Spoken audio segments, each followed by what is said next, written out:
அப்போ அந்த நடு ரோட்டில் படுத்து கிடக்குறான் வாலிப பையன். அப்போ எல்லாரும் கூட்டம் கூட்டமாக வந்து அவனை பார்த்துட்டே போகிறாங்க. அவனுடைய ட்ரெஸ் எல்லாம் கூட கழண்டு போய் கிடக்குது. அப்போ தேடுறோம், யார் இவனுடைய அம்மா, யார் இவனுக்கு இருக்கிறா, சொந்தக்காரங்க யார் இருக்காங்க அப்படின்னு சொன்னால் அவங்க இருந்து ஒரு அம்மா மட்டும்தான் இவனுக்கு இருக்காங்கன்னு தெரிஞ்சு அந்த அம்மாவை வர சொல்லி பார்த்தா அந்த அம்மாவுக்கு ஹஸ்பண்ட் இருக்காரு, அவங்க அப்பா இருக்காரு, கூட பிறந்தவங்க இருக்காங்க. இவனுடைய குடிப்பழக்கத்தினால கூட பிறந்தவங்க எல்லாருமே அவனை கைவிட்டாங்க.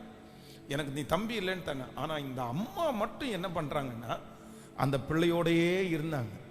அப்போது எல்லாருமே அவன் பக்கத்தில் போகும்போது திட்டிட்டு தான் போகிறாங்க. உனக்கு உணர்வு இருக்குதா, ரோட்டில் படுத்து கிடக்கிற அளவுக்கு நீ குடிப்ப அப்படின்னு சொல்லி எல்லாருமே திட்டுறாங்க.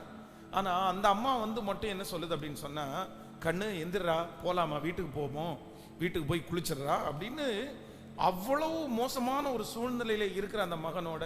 அப்போ அந்த அம்மாவோட நான் பேசினேன், எப்படிம்மா என்ன எத்தனை நாளாக அவன் குடிக்கிறான்? ஐயோ பாஸ்டர், இப்போ ஒரு 7-8 வருஷமா, அதுக்குள்ளே ரொம்ப நல்ல பையனாக இருந்தான், அவனுக்கு கல்யாணம் ஆயிடுச்சு, திடீர்னு மனைவி விட்டுட்டு போனான், அதிலிருந்து அப்படியே டிஸ்டர்ப் ஆனவன் அப்படியே குடிக்க ஆரம்பிச்சிட்டான்.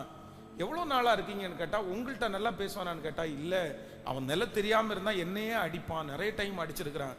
பட் இப்படிப்பட்ட ஒரு பிள்ளையோட நீங்கள் எப்படி இருக்கிறீங்கன்னு கேட்டால், இல்லை நான் தானே அவனை பெத்தேன், எல்லாரும் விடுறது மாதிரி நான் அவனை விட முடியாதுல்ல அப்படின்னு சொல்லி அந்த தாயார் அவ்வளவு தவறை அவன் மேலே கண்டுபிடிச்சதுக்கு பிற்பாடு கூட தன்னுடைய பிள்ளை, பெத்தெடுத்த பிள்ளைன்ற அந்த ஒரு காரணத்திற்காக அந்த பிள்ளைய தன்னுடைய தோள் மேலே கையை வச்சு அப்படியே கூட்டிகிட்டு போனாங்க.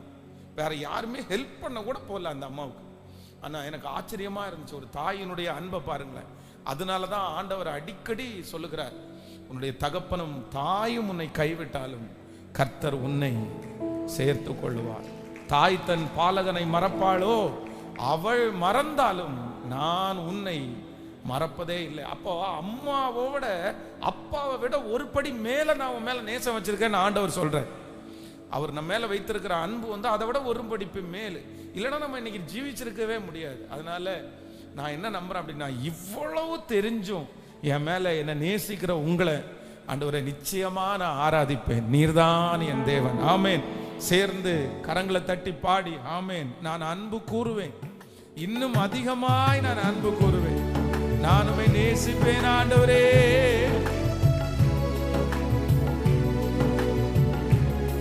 ஹல்லேலூயா.